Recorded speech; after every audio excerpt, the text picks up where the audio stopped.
exploring the German startup scene with news, interviews, and live events. Hello and welcome everybody. This is Joe from Startuprad.io, your startup podcast and YouTube blog from Germany. Today I'm bringing you again an interview from a startup here in the Rhine-Main area, this time as a Google Hangout because there are certain things that keep me from visiting all the startups, especially traffic. Therefore, I'm very happy to have Nico here from Darmstadt. Hey, how you doing? Good. How are you? I'm doing great. Thank you.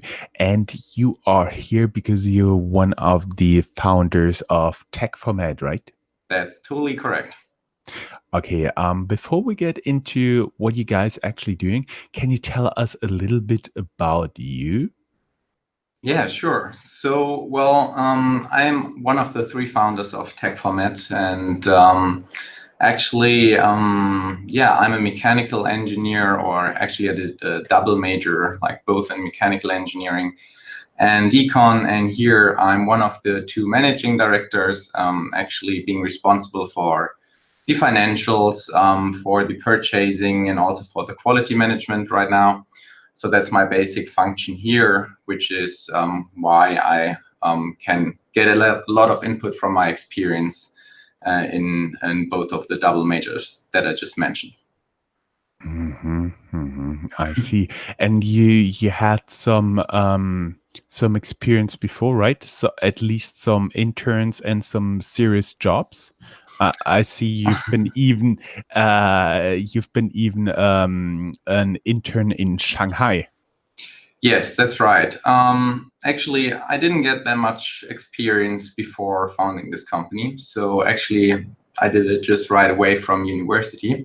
Of course, I did a couple of internships in several companies. But once being there, I found out that working in a large corporation is actually not what I want right now. So that's why I was more into founding my own company. And that's why I'm sitting here today. I see. And your company is right now in existence for approximately 2 years, right? Yes, that's totally right. So actually, the idea came up a little bit before that, but the company now is old around 2 years. Before that, it was more like a founding project. At the very beginning, I did it as a side job. During university, I was finishing my master's degree, writing my master's thesis. And during this time frame, I actually met one of the other founders with his idea in a student consultancy, or no, in a student club that I founded, which was called the Entrepreneurs Club here in Darmstadt. And there, one of our founders was pitching the idea of the nylon box, and I was wondering, wow, that's an incredible idea, and I can't believe that this is not existent today. So I joined him during the master thesis phase, and we applied for a couple internships. Scholarships. And that's how we took off the ground. So got the first smaller amounts of funding, like in a scholarship. And that's how we actually funded our first 18 months, I guess, with, I think, in total 3 scholarships that we got. And then after the scholarships and after having a little bit more mature business plan and a little bit more, or let's say a little bit better working prototype, then we applied for investors after around 1.5 years. And that's where we got our initial funding. And now we almost, we just hired our 13th team member. Congratulations. That means you're right now 15 guys, the 2 founders and 13 team members? We're 13 in total. So we are 10 employees and 3 founders. And your product is now ready to be used, to be sold. And that's why you guys actually found us, Startup Radio, on Twitter. And you asked, hey, can we do an interview? And I said, okay, how about remote? Yeah, right. So no, we are not yet on the market. So we are very close getting to it. We just started the production. We just, went through all the certifications that we needed to do to actually get. So we are actually coming from the medical sector, which is under high regulations and high regulatories. So it was a big hassle to get through all the regulations, which we did almost the last 6 months only. So we had a lot of testing, a lot of quality management stuff going on, especially in the US. But since we wanted to start internationally from scratch, that was our way. And so we're just having like 1 or 2 last tests, and we already started mass production. So in June, or July latest, we will ship our first products. Mm-hmm. I do have a few more questions because actually what surprised me the most was the most of testing was going on in the United States. Usually you would assume Germany with its regulations and all that stuff, you would need to do more, and actually the administrative effort was greater in the United States. Yes. Actually, if something goes wrong in the US, you don't want to get sued. And that's why we went through a lot of regulations in the US. Actually, I think we're a very special case here because, therefore, I need to get a little bit more into detail about our product. So we are a small medical refrigerator. Actually, not just a refrigerator, we can also heat. So actually, we are a temperature control unit, but I'll come back to that later. And in Germany, we actually have some standards which actually apply to this only functionality. So we just needed to match a couple of very specific standards.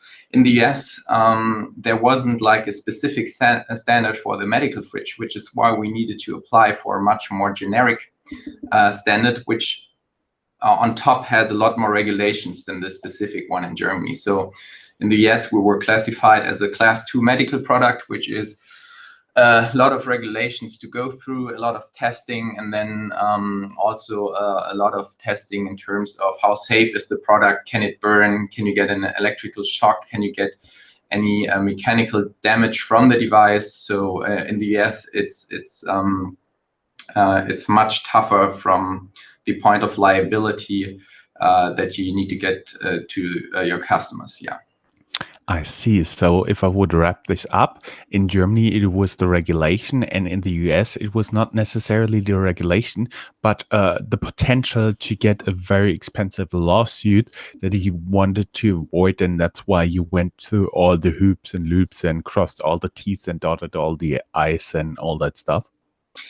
Yes, at some point that's summarized totally correctly, because a lot of certifications are not really necessary to bring the product to the market, as long as nothing is happening.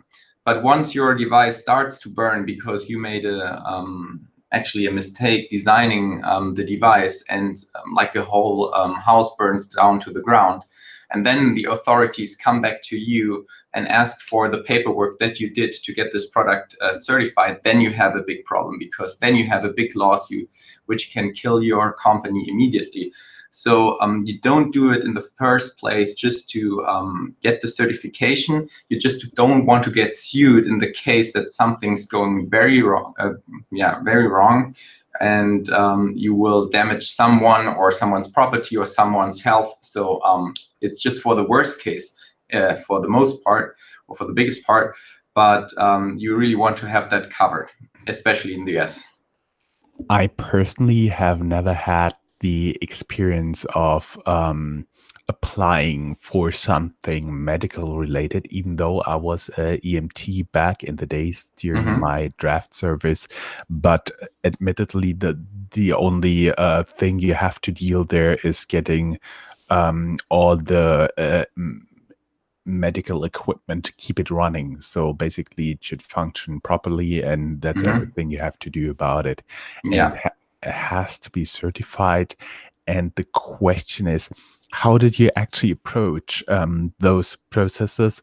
Did you have a plan in Europe and in the US? And is it like still one application here in Germany and you can sell all over Europe, or is it still patchwork?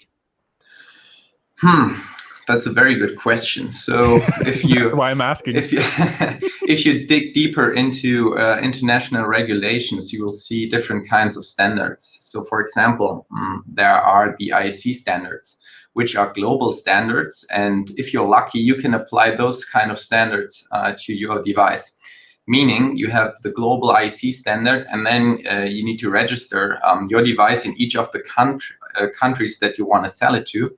And then in each country, you have some special regulations on top of these IEC standards. But I would say in total, they are 99.5% the same. So you start from the very high top, and then you get it certified as an international product in some kind of way. And then you go to the US authorities, say you have designed the device to the IEC standard, then they apply a couple of US norms. Basically, in the US, it's mostly about different plugs and different voltages, for example, which are different in the US from the European Union, for example. And then that's it, and then you have it certified. If you can apply such a standard, that's very easy because you just do the general regulation, and then you go to each country and ask for the approval in each country that you go to. If you don't find something that is based on an international standard, then you need to go through each country. You need to get it registered as a device that is actually appropriate to the national standards there. And that's a lot of work because, of course, you don't have the knowledge in each country. For example, it starts like one country that's very difficult is Japan, for example, because you have a lot of standards that you can't even read. So the first step would be to translate some kind of standards, which is very expensive. And then you just find out, okay, now I actually paid like 2,000 euros just to translate the standard, and it doesn't even apply to my device. So for the first couple of years, or for the first 1 or 2 years, we actually don't get our product up and running in Japan because the certification is so difficult. But luckily, we have one standard that applies on the IEC regulatories, and that's how we got it certified in the US and European Union at once. I didn't know that before. That's pretty interesting because you always think financial services, medical services, healthcare, it's very regulated, very much patchwork. But apparently it's just getting better. And we already touched a point. So you once saw a presentation in your life because you're a mechanical engineer. You didn't touch too much of the medical field before, and you just saw this product and thought, okay, I'm gonna do business out of that. Yeah. So luckily, I didn't know what was lying ahead of me once I started the company, because otherwise I would never have started it, especially in the medical field. Because at the beginning, I just recently looked at my first business plan that we made. And I think it was telling me okay, we start the company now, and in fixed 6 to 8 months, we'll have the first product out on the market. And in 1.5 years, we'll have the second product out on the market. Now it took us from the initial idea to market launch around 4 years. And from founding the company, where actually we just really started working with a little bit of money, to the final product launch, it took 2 years. So it was a long period to get here, and it took actually quite, I wouldn't say huge, but it took a decent amount of money to get here. And luckily, I didn't know all of the regulatory stuff before I started it, because it's very complicated. But if you're forced to dig deeper into this kind of thing and into this topic, you have to do it, and that's what we did. I think there's not that many companies that actually build a whole quality management system in the medical field in the US in less than half a year as we did. But we were forced to, so that's the way it had to go. And do you need like a legal entity in the United States in order to do that? Luckily not, but you need a representative. So there is one person that is contacted once, for example, one of our devices starts to burn. Then this representative is contacted first, and he is the legal representative in the United States. But we don't have to found a legal entity. So luckily, we didn't have, or we don't have to do that. And before we get into the product, where are you guys actually producing? That's also a very good question. So the way we designed, or we went through the whole design process, is that we didn't want to start like a very big mass production right from scratch, because how we designed the product was always very close to the customer. So we visited our customers very early on, just with a PDF, and showcased 3D renderings and told them how we would actually build the device, but never showed anything in real, or nothing really worked at the very beginning. So we went to customer to customer to customer. I think we interviewed more than 100 different B2B customers right now. So that's quite a lot, because it's not that easy to talk to the right people in different businesses. And that's how we designed the product. And still, even though we launch in 8 weeks, we all already know that the device we're manufacturing right now will not be the best device we have ever built. It will be the best device for now, but there will be a better one. So that's why we said we want to get market feedback as early as we can do, or as early as we can get it. So we start with a small amount of devices right now, and then we want to get bigger and bigger and bigger, because I think even with a couple of devices selling very quickly, we can learn a lot from the market again, even though we iterated the device already very closely with our customers. So coming back to your questions, we're actually building the first couple of 100 devices in our own office space here. So it's real handwork. Yeah, so basically we just do the assembly. So I think that's something very different than building the whole device. So we don't do injection molding, we don't do printed circuit boards. So all we do is we get all the different parts here. And most of them are not even single assemblies, but sub-assemblies. So I think what we assemble here is like maybe 20 sub-assemblies, which can be done in less than an hour. And then the device is built here in our workshop. And then we also do all the quality testing in-house. So we can have our thumb on the quality management system, which is needed, especially in the US and also in the European Union. So we are responsible, and we can be, I'm sure that we hold the quality that we promised. Yeah. And now that we went through the idea and the assembly process, can you show us the big box we're talking about? Yeah, sure. So basically, what we are doing is we are building a temperature control units for the medical sector. So what you see here is the nylon box. So what is the nylon box? As you see it right now, it's basically a small fridge for your home. Just imagine you're taking medication that's temperature sensitive, for example, that needs to be stored at 2 to 8 degrees Celsius. How do you store it? You can store it in your fridge, but in the fridge, you have various temperature ranges. For example, in the door, it's too warm, and in the back, your medication might start to freeze. In between, there's children, and your cheese that you don't want to have contact to your medication. And don't forget, every time you open the door, the temperature drops up. Yeah. Yeah, depending how you see it. So if it's cooled, it goes up because all the hot air from the apartment gets in. Yeah. And then you close it, and it takes some time until it is back again, right? That's totally true. So it's not the best. It's not the best way to store your medication. So for this case, you would have your small medical fridge at home, which can be just connected to your power supply, and then you have a device just for your medication, which keeps your medication exactly at the right temperature range. But imagine you're going on vacation now. So how do you bring your medication to your hotel and even on the flight? So therefore, it's also a mobile unit. So you just flap the handle here, and then you can carry it around. Basically, we were running the device with 2 batteries here in the back. So with each battery, we get right now more than 12 hours of runtime. So with one device, you have 24 hours runtime.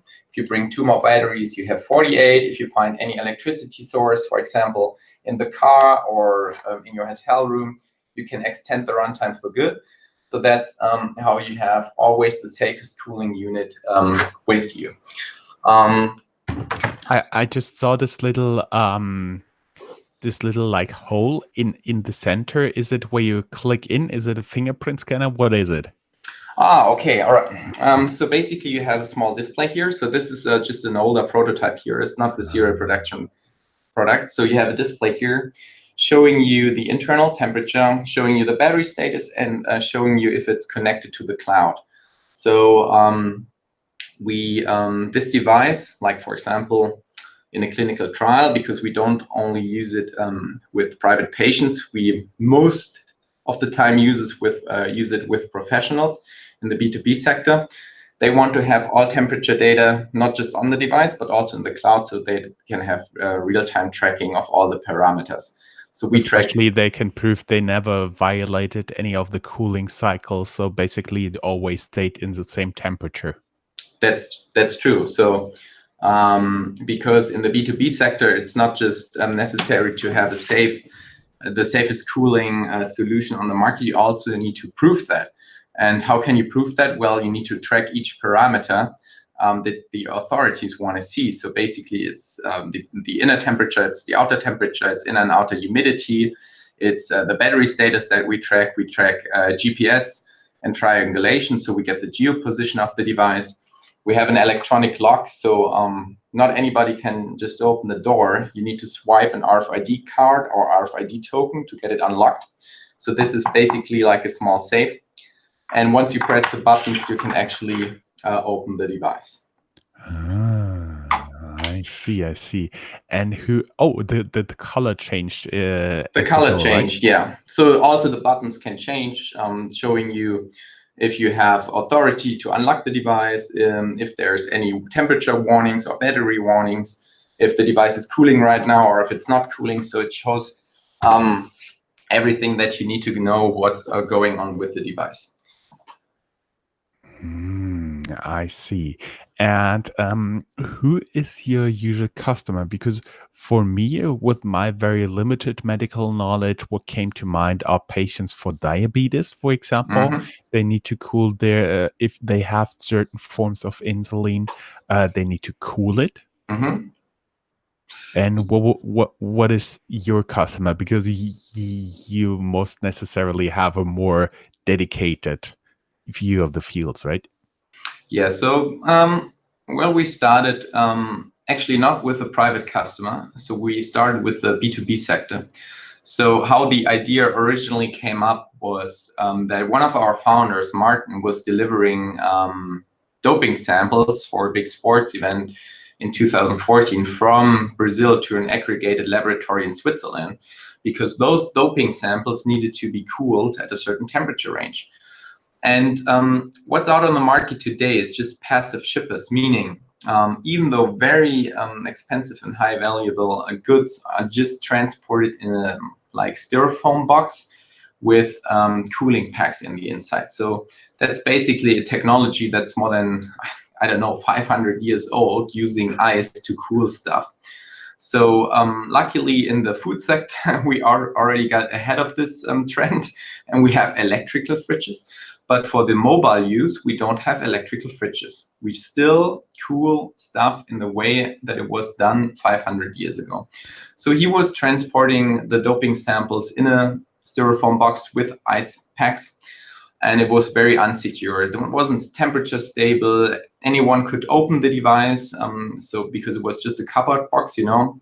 So each of the staff at the airport could actually open the box and exchange doping samples. So that's how we came up with the electronic lock. And it was barely made in the time frame during which he delivered the samples. So he was thinking, so we are living in the 21st century. Why isn't there any electrical device that runs in mobile mode that I can cool my stuff with? So with the background of a mechanical engineer, he was thinking during one of his long-term flights, and then he came up with a solution building an electrical fridge. So we went to the garage. Actually, we are a garage startup, and he built the first prototype.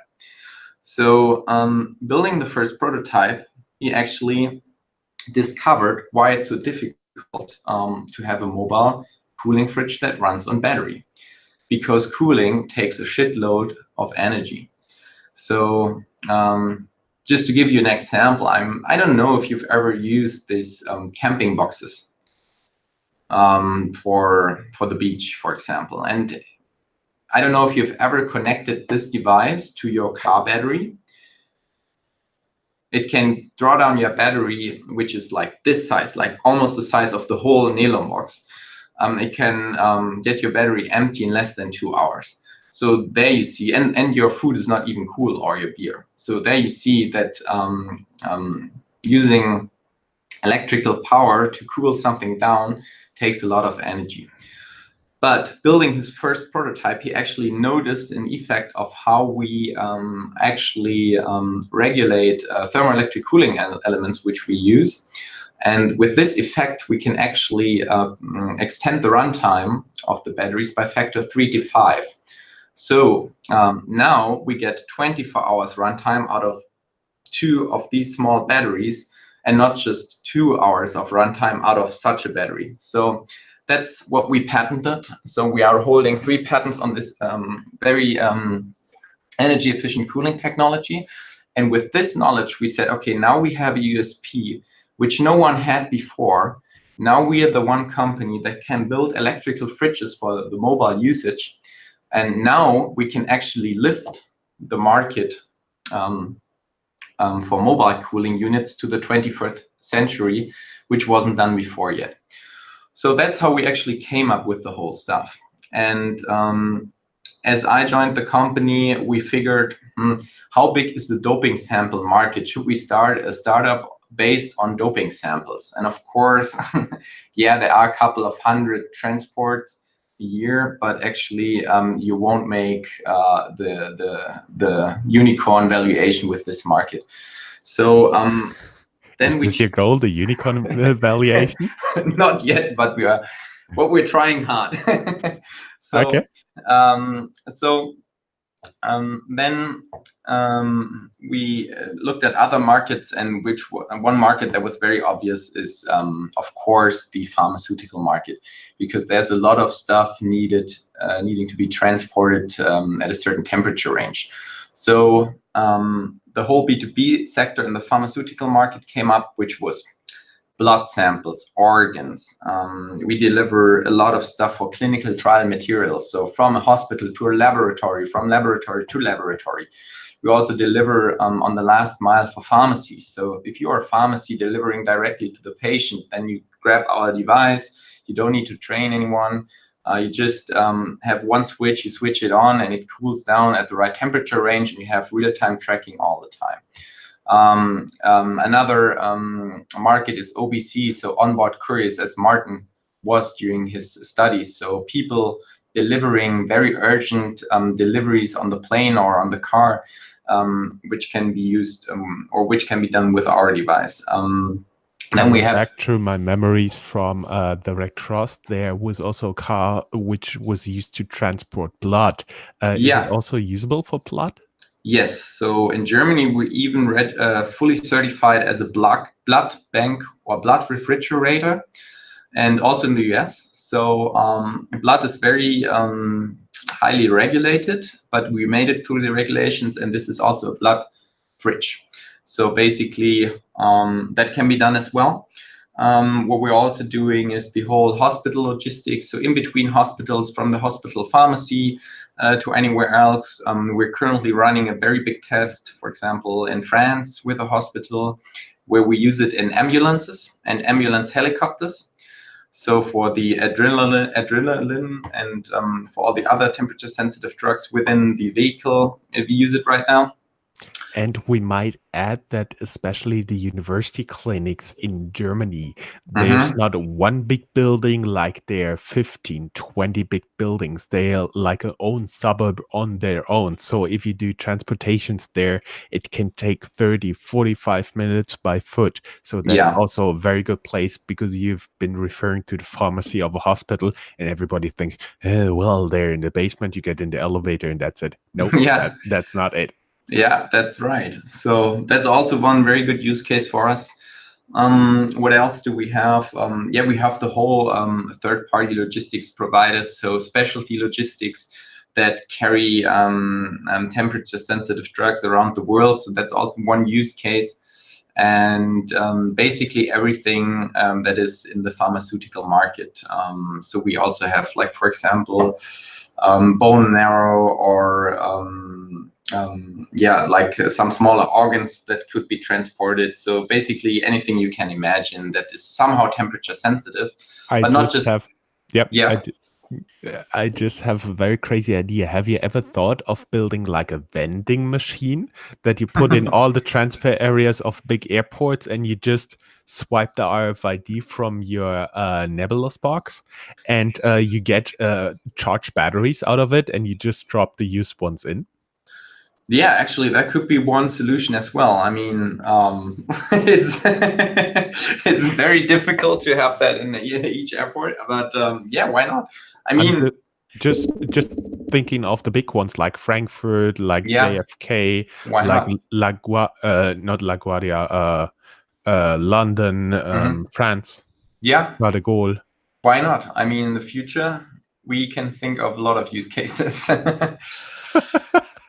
That is that is pretty cool.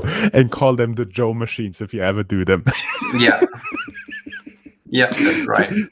um, I got two more questions that I noted during my typing because I always do like notes, actual notes, and most of it is actually going to end up down in the show notes for everybody who's watching this on YouTube on Mhm. a video podcast or who is listening to this audio track on a any device on our audio only podcast. You can go down here in the show notes and there people will find the website of you guys, your personal LinkedIn profile so people can reach out to you directly, Mhm. as well as all the things we just talked about, at least the important ones where I do have referral links. And before I would wrap up this a little bit, I have two more questions. Mhm. First of them is funding, how you guys are funded. Okay, so as I already stated in the beginning, we had a lot of scholarships, and luckily you have that in Germany because the government and also the European Union actually invest a little bit in startups, like especially in the early phases where it's very difficult. We pretty much have nothing. So especially for hardware or medical startups, this is very important because it takes a little bit longer to build such a device than to do the next e-commerce shop. As we And just learned in the interview. right. So for that, it's very good. I think we got even not a mid-sized six-digit number, but a lower six-digit number out of these scholarships in total. So it was enough to get a team up and running for a couple of months to even almost 2 years. And this was very important to get it off the ground. And then once we had our first prototypes or running prototypes, we had our first very promising interviews with customers, and then we had our business plan, everything ready. We started to look for private funding, like real equity funding. We founded the company, and then we got one strategic investor, which was the first investor investing a six-digit number. And then we got a classic venture capital fund investing another high six-digit number with another round of funding with a strategic investor who was invested in before. And in total, we raised now a seven-digit number. And yeah, that's what we got so far in terms of funding. Now we're also negotiating debt funding with a couple of banks for rolling out the mass production or supporting the mass production. So this is also running very good. And we will do our next round of funding within the next couple of months for sure as well. Great. And when will be the launch date? Launch date so far will be July this year. Mm-hmm. And for everybody who's seeing this, we'll time this interview to be released shortly before the actual launch date of your tool. But we may add that this video was actually taking beginning of April. So some things may have changed in the meantime, but there's just a very simple reason to do that. There are two simple reasons that we did it this early. Reason number one, I'm moving house. Reason number two, I'll be a dad in July. And so we just couldn't make it work any other way. Yeah, perfect. Great. So thank you very much, Nico. Best of luck. Thank you. And hopefully we'll hear much more from you guys very, very soon. All right. Thank you so much for having me. It was my pleasure. Thank you. Thank you. Bye-bye. Bye, guys. And remember, sharing is caring. That's all, folks. Find more news, streams, events, and interviews at www.startuprad.io. Remember, sharing is caring.